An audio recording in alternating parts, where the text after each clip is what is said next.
I'm Desmond Shaw, and this week on Look at This, it's Viewer Request Week. I'm fresh off my summer vacation and returned to an inbox full of fantastic ideas from all of you lovely folks. So let's jump right into it with a fantastic place to go for a hike in the northern San Fernando Valley. This is O'Melveny Park off of Cessnon Boulevard, and it may not look like it just looking at this little plot of land here with grass and trees, but it's actually the second largest park that is owned by the city of Los Angeles. First, of course, is Griffith Park.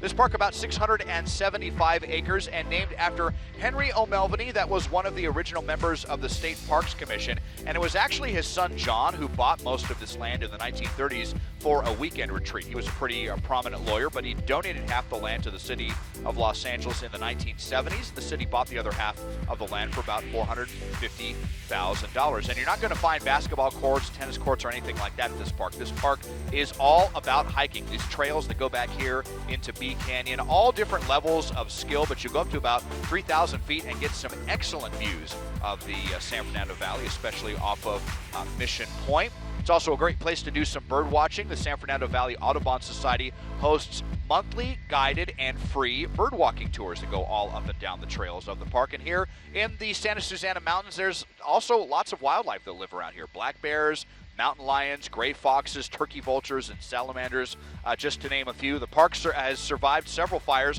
a very serious one in the 1980s. I mean, we're right up here in the mountains where you're subjected to some very severe Santa Ana winds, and it's come very, very close to burning down in recent years. But the park continues to endure, and if you're looking for kind of just an under-the-radar place to do some great hiking in Los Angeles, this is definitely a place to check out in Granada Hills, O'Melveny Park, and thanks to Gavin Feehan for telling me to check this out. Although there isn't much in the way of shade like trees up in the higher elevations of Bee Canyon, the walls of the hills are high enough that if you go for a hike later on in the day, that should give you enough shade. And by the way, definitely stay on the trails because, as I have learned the hard way, the Santa Susana Mountains are full of poison oak.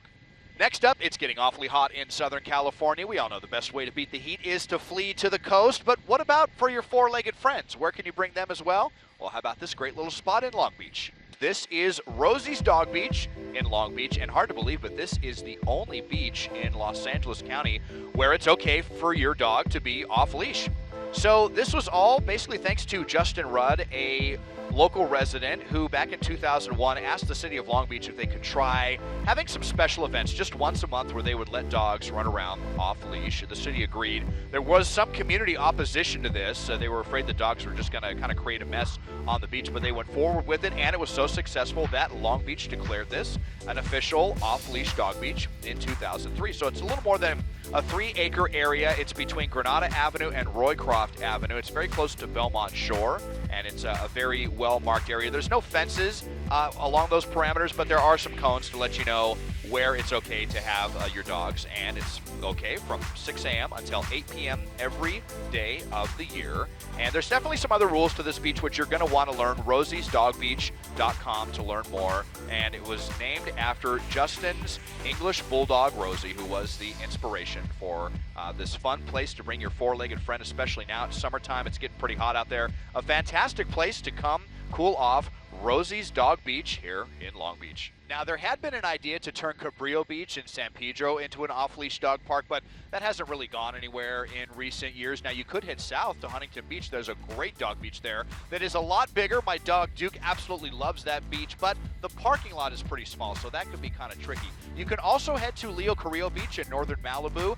No problems parking there. It's seldom crowded. However, your dog does have to be on leash at that beach. Now to an important piece of our supply chain puzzle that you've probably never seen before because it runs underneath street level. Let's go to this unique railway in South LA. We'll take a look at this vital piece of freight infrastructure between downtown LA and the ports of LA and Long Beach. This is the Alameda Corridor, and it connects the ports with the main lines of the BNSF and Union Pacific railways that have transcontinental lines. So what's crazy is that for most of this railroad right-of-way's life, it was an at-grade crossing.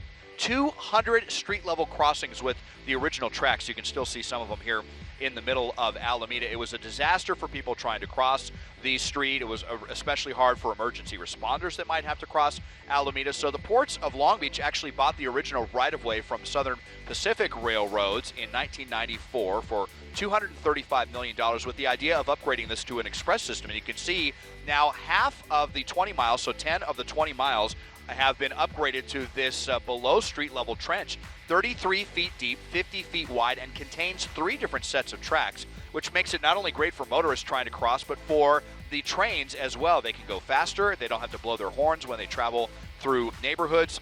And these days, according to the Long Beach Post, the Alameda Corridor now carries 1/3 of all container traffic between the ports of LA and Long Beach and those BNSF and Union Pacific railroads in downtown Los Angeles. You know, we always hear about all of the supply chain bottlenecks that continue post-COVID, but the Alameda Corridor definitely doing its part to try to alleviate a lot of those kinks. Big thanks to Craig Walker for telling me to check this out. Now, there's also a similar cargo railway in the San Gabriel Valley, and it's called Alameda Corridor East, that has been working to separate cars and trucks at many important intersections. The project is nearly complete, and when it is done, there will be 19 fewer intersections between cars and trains. Now, did you know that we could have lost this state park? In 2008, then Governor Arnold Schwarzenegger proposed closing Will Rogers State Park, as well as several dozen others across the state, to try to get the budget in line as part of a deficit reduction plan, but fortunately that plan never came to fruition. Well, take a look at this sprawling ranch in Pacific Palisades. This is Will Rogers State Historic Park, the former residence of Will Rogers, one of the most famous Angelenos of all time, who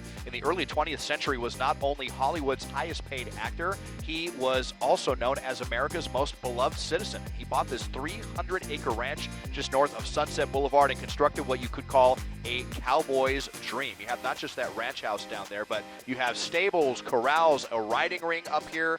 Farther up on the property, you see some of the stables right here. And the centerpiece of the property is considered to be this polo field, which to this day is still the only regulation-size outdoor polo field in Los Angeles. Pretty cool. So he lived here until his untimely death in 1935, and then his widow Betty donated most of the ranch to California in 1944. They acquired some additional land throughout the decades, and now this area spans 186 acres of public land. You can get tours of that ranch house. They also have polo events here most weekends between May and October. And not only can you have a picnic here or even a barbecue, most of the grounds here are dog-friendly. Not the ranch house, of course, or most of the hiking trails. But speaking of trails, this is also the eastern end of the Backbone Trail System. I'll widen out and show you the eastern end that gets you all the way through the Santa Monica Mountains. If you head west to the other end in Point Mugu, it's just about 67 miles. So a lot going on here. A really cool slice of LA history, as well as some great outdoor activities at Will Rogers State Park. Big thanks to Thomas Markoff for telling me to check this out. Thank you all so much for your awesome requests. I love coming back from a great vacation to find my inbox swelling with places to look at all across Southern California, and you can submit a request as well. Look at this at CBS.com, and all of our previous Look at This segments have been archived for you on our CBS Los Angeles YouTube page. Just look for the Look at This playlist, and while you're there, we would appreciate if you smash that like button too. Taking a look at this from Sky 2, I'm Desmond Shaw.